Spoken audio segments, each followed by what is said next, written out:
नमस्कार भक्तों, स्वागत है आपका अपने चैनल कथा भजन में, जहां आज हम बैसाख महीने की कामदा एकादशी की कथा और महत्व का श्रवण करेंगे। कामदा एकादशी चैत्र मास के शुक्ल पक्ष की एकादशी कहलाती है।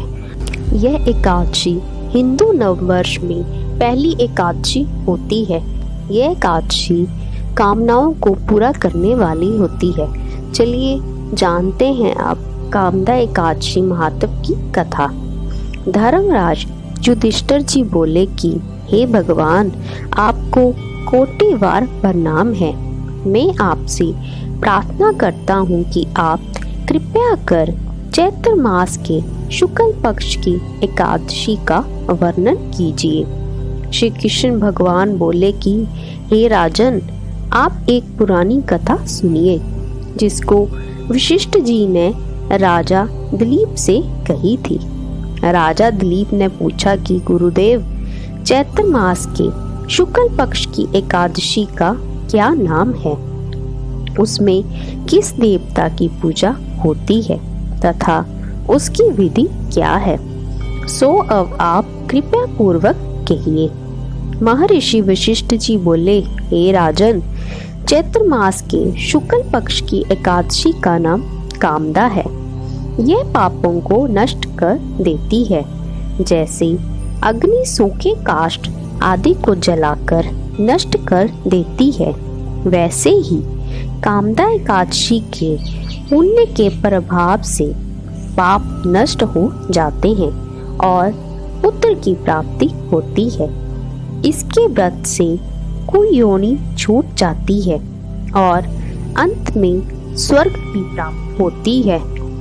अब मैं इसका महात्म आपको कहता हूँ, ध्यान पूर्वक सुनो। प्राचीन काल में एक भोगीपुर नामक नगर था। वहां पर अनेक ऐश्वर्यों से युक्त पुंडरीक नामक एक राजा राज्य करता था। वहां अनेकों अप्सरा, गंधर्व, किन्नर आदि वास करते थे। उसी जगह ललिता और ललित नाम के स्त्री पुरुष अत्यंत वैभवशाली घर में निवास करते हुए विहार किया करते थे। वे दोनों एक दूसरे को बहुत प्रेम करते थे और अलग हो जाने पर व्याकुल हो जाते थे। एक समय राजा पुंडरीक गंधर्व सहित सभा में शोभायमान था। उस जगह ललित गंधर्व भी उनके साथ गाना गा रहा था और उसकी प्रियतमा ललिता उस जगह नहीं थी। इससे वह उसको याद करने के कारण अशुद्ध गाना गाने लगा। नागराज करकोटक ने राजा पुंडरीक से इसकी शिकायत की। इस पर राजा पुंडरीक ने श्राप दे दिया कि अरे दुष्ट, तू मेरे सामने गाता हुआ भी अपनी स्त्री का स्मरण कर रहा है। इससे तू कच्चे मांस और मनुष्य को खाने वाला राक्षस होगा। तू महापापी है। अपने कर्म का अब तू भल भोग। राजा पुंडरीक के श्राप से वह ललित गंधर्व उसी समय एक विकराल राक्षस हो गया। उसका मुख भयानक हो गया। उसके नेत्र सूर्य चंद्र के समान प्रतीत होने लगे। मुंह से अग्नि निकलने लगी। उसकी नाक पर्वत की कंदरा के समान विशाल हो गई और गर्दन पहाड़ के समान लगने लगी। उसके सिर के बाल पर्वत पर उगने वाले वृक्षों के समान दिखाई देने लगे। उसकी भुजाएं 2-2 योजन लंबी हो गई। इस तरह उसका 8 योजन शरीर हो गया। राक्षस हो जाने पर उसको महान दुख मिलने लगा और अपने कर्म का फल भोगने लगा। जब ललिता को अपने प्रियतम ललित का ऐसा हाल मालूम हुआ तो वह बहुत दुखी हुई। वह सदैव अपने पति के उद्धार के लिए विचारने लगे कि मैं कहाँ जाऊं और क्या करूं। वह राक्षस घोर वनों में रहने लगा और अनेक प्रकार के पाप करने लगा। उसकी स्त्री ललिता भी उसके पीछे पीछे जाती। वह विलाप करती रहती। एक दिन वह अपने पति के पीछे पीछे घूमते घूमते विंध्याचल पर्वत चली गई। उसने उस जगह श्रृंगी ऋषि का आश्रम देखा। वह शीघ्र ही उस आश्रम के पास गई और उस ऋषि के सन्मुख जाकर विनय करने लगी। उसे देख श्रृंगी ऋषि बोले कि हे सुबह, तुम कौन हो और यहाँ किस लिए आई हो? ललिता बोली, हे मुनि, मैं वीर दमंदा नामक गंधर्व की कन्या ललिता हूँ।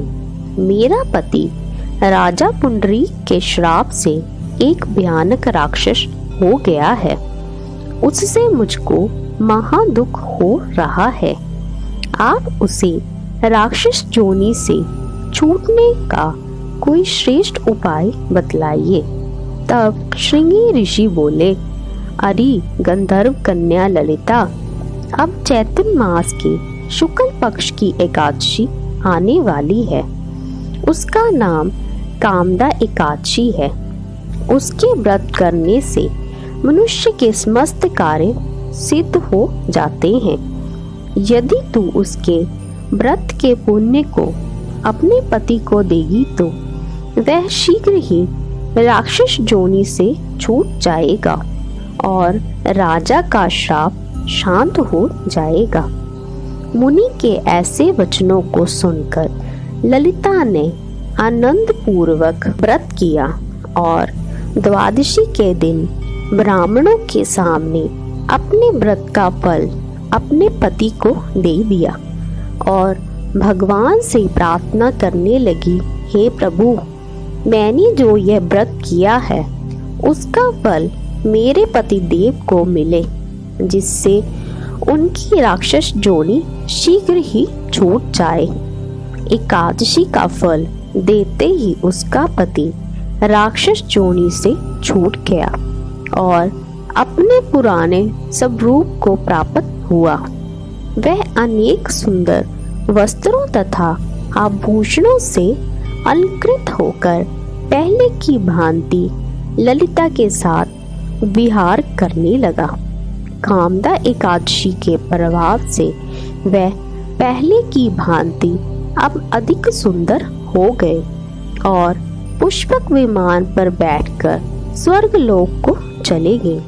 हे राजन, इस व्रत को विधि पूर्वक करने से समस्त पाप नष्ट हो जाते हैं। इसके व्रत से मनुष्य ब्रह्म इत्यादि के पाप और राक्षस आदि की योनि से छूट जाते हैं। संसार में इससे महान कोई दूसरा व्रत नहीं है। इसकी कथा व महात्म के श्रवण व पठन से वाजपेयी यज्ञ का फल प्राप्त होता है। इस प्रकार कामनाओं को पूरा करने वाली कामदा एकादशी महात्म की कथा समाप्त होती है। जय श्री कृष्णा, जय विष्णु भगवान।